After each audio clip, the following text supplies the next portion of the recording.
Intelligence की बहुत बात हो रही है। दरअसल आर्टिफिशियल इंटेलिजेंस है क्या? हिंदी में इसको हम कृत्रिम बुद्धिमत्ता कह सकते हैं या उर्दू में मसनूई ज़हानत। दरअसल 1956 में कुछ साइंटिस्ट ने, जो कि रिसर्च साइंटिस्ट थे, कंप्यूटर रिसर्च साइंटिस्ट थे, इन्होंने ये तय किया कि हम मशीन लर्निंग के जरिए मशीन्स को इस बात के तैयार करेंगे कि वो इंसानों की तरह बिहेव करें। तो मशीनों से कैसे इंसानों की तरह काम लिया जाए या कैसे मशीनें इंसानों की तरह काम करें, इस पे रिसर्च शुरू हुई।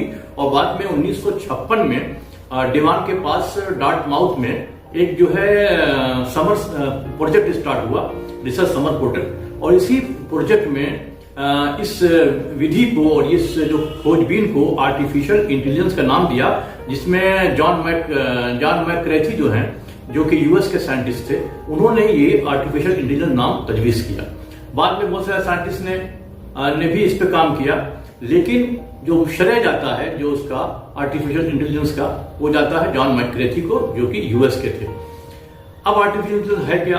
दरअसल गणित का एक बहुत जटिल प्रक्रिया है एल्गोरिथम। एल्गोरिथम जो है मैथमेटिक्स की एक बहुत मुश्किल है, जटिल प्रक्रिया है, जो मॉडल के साथ जो एक आदमी, एक साइंटिस्ट एक मॉडल बनाता है और मॉडल से मिलके उसी मॉडल पे डाटा लेके वो एल्गोरिथम जो है उन समस्याओं को, जो आप समस्या पूछते हैं आर्टिफिशियल इंटेलिजेंस से, उन समस्याओं का हल निकालती है। यानी इनपुट लेती है डेटा से और अपना आउटपुट देती है। अभी डेटा आया कहां से? आज के दौर में बड़ी कंपनी वो नहीं, आज के दौर में बड़ी कंपनी टेस्ला या माइक्रोसॉफ्ट या अमेजॉन नहीं। आज के दौर में बड़ी कंपनी वो है जिसके पास सबसे ज्यादा डेटा है। और डेटा के मतलब क्या है? जानकारी। जिसके पास सबसे ज्यादा जानकारी, आम आदमी के समझने के लिए डेटा मतलब जानकारी। जानकारी कहाँ मिल रही है इन कंपनियों को? कहां से मिल रही है? ये जानकारी हम और आप देना है। कैसे?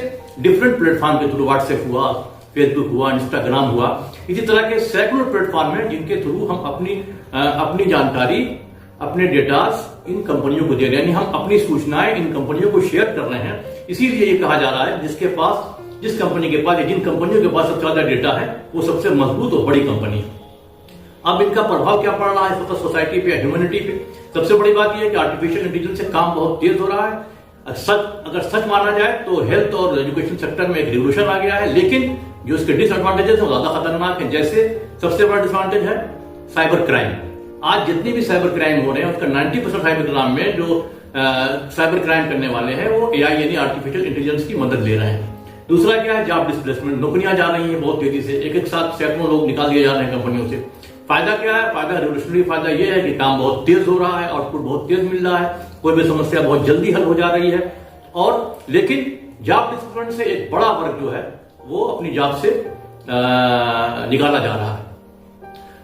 खतरा क्या है? इसके जो फादर ऑफ आर्टिफिशियल इंटेलिजेंस है, लंदन में पैदा हुए जॉफ्रे हिंटन, बाद में कनाडा शिफ्ट हो गए।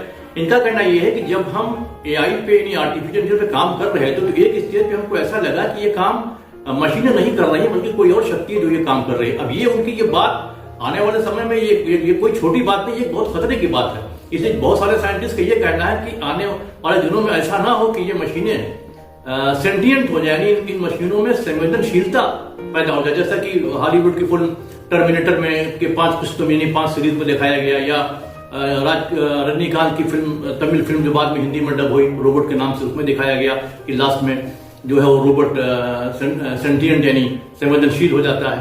तो आज पूरे जगत को, जितने भी साइंटिस्ट हैं जो आर्टिफिशियल पे काम कर रहे हैं, उनको इस बात का एक बड़ा खतरा महसूस होने लगा है कि आने वाले समय में ये मशीनें सेंटिएंट यानी इनके अंदर संवेदनशीलता आ गई तो पूरी ह्यूमैनिटी, पूरे इंसानियत के लिए एक बहुत बड़ा चैलेंज होगा। और इस चैलेंज को स्वीकार करने के लिए हम सबको तैयार होना चाहिए, तैयार रहना चाहिए। शोएब रहमान, इत्तला न्यूज।